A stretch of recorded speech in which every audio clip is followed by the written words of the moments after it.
ನಮಸ್ಕಾರ ಸ್ನೇಹಿತರೆ, ಮತ್ತೆ ಬಂದ ವೀರಪ್ಪನ್ ಅನ್ನುವಂತಹ ಒಂದು ಶಾರ್ಟ್ ಮೂವಿ ಕಿರುಚಿತ್ರವನ್ನು ಮಾಡ್ತಾಯಿದ್ದೇವೆ. ಹಾಗಾಗಿ ನಿಮ್ಮೆಲ್ಲರ ಹಾರೈಕೆ, ಆಶೀರ್ವಾದ, ಪ್ರೋತ್ಸಾಹ ಸದಾ ಇರಬೇಕು ಅಂತ ಕೇಳ್ತಾ, ಜನವರಿ ಮೊದಲನೇ ವಾರದಲ್ಲಿ ಈ ಒಂದು ಚಿತ್ರದ ಬಿಡುಗಡೆ ಆಗ್ತಾಯಿದೆ ಯೂಟ್ಯೂಬಲ್ಲಿ. ತಾವೆಲ್ಲರೂ ಕೂಡ ಈ ಒಂದು ಚಿತ್ರವನ್ನು ವೀಕ್ಷಣೆ ಮಾಡಿ ಹರಸಿ ಆಶೀರ್ವದಿಸಿ.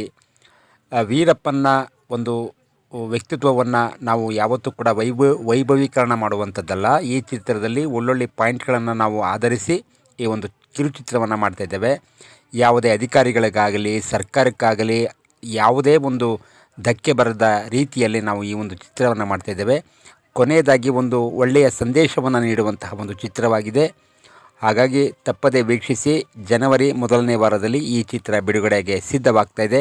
ನನ್ನೆಲ್ಲ ಆತ್ಮೀಯ ಚಂದಾದಾರರು ಈ ಒಂದು ಕಿರುಚಿತ್ರವನ್ನು ವೀಕ್ಷಣೆ ಮಾಡಿ ತಮ್ಮ ಅನಿಸಿಕೆ ಅಭಿಪ್ರಾಯಗಳನ್ನು ವ್ಯಕ್ತಪಡಿಸಬೇಕು ಅಂತ ಕೇಳ್ತಾ, ನಿಮ್ಮ ಪ್ರೀತಿಯ ಮಿಮಿಕ್ರಿ ರಾಜ್ JPT. ಈ ಚಿತ್ರದಲ್ಲಿ ಹಲವಾರು ನನ್ನ ಸಹಚರರಾಗಿ ಅಭಿನಯಿಸ್ತಾ ಇದ್ದಾರೆ. ಅಬ್ದುಲ್ ಮಾಲಿಕ್ ರವರು, ಅಂದರೆ ಅವರು ಶಕೀಲ್ ಅಹಮದ್ ಪಾರ್ಟ್ ಮಾಡ್ತಾಯಿದ್ದಾರೆ.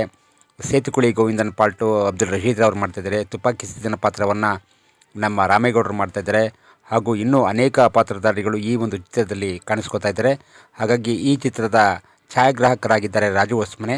ಹಾಗೂ ಒಂದು ನಮ್ಮ ಗುಂಡ್ಲುಪೇಟೆಯ ಅಕ್ಕಪಕ್ಕದ ಒಂದು ಕಾಡಂಚಿನ ಗ್ರಾಮಗಳಲ್ಲಿ ಈ ಒಂದು ಚಿತ್ರೀಕರಣವನ್ನು ಮಾಡ್ತಾಯಿದ್ದೇವೆ. ತಾವೆಲ್ಲರೂ ಕೂಡ ಹರಸಿ ಆಶೀರ್ವದಿಸಿ. ತಮ್ಮ ಅನಿಸಿಕೆ ಅಭಿಪ್ರಾಯಗಳನ್ನು ಈ ಒಂದು ಚಿತ್ರದಲ್ಲಿ ಏನೇನು ಪಾಯಿಂಟ್ಗಳಿದೆ ಅನ್ನೋದನ್ನು ನಮಗೆ ಕಮೆಂಟ್ ಮುಖಾಂತರ ತಿಳಿಸಿ. ಹಾಗೆ ಈ ಒಂದು ಚಿತ್ರಕ್ಕೆ ಹಲವಾರು ಸಹೃದಯವಂತರು ಈ ಒಂದು ನಿರ್ಮಾಪಕರಾಗಿ ತಮಗೆ ಕೈಲಾದಷ್ಟು ಸಹಾಯ ಮಾಡಿದ್ದಾರೆ. ನಮಸ್ಕಾರ ಸ್ನೇಹಿತರೆ, ಧನ್ಯವಾದಗಳು.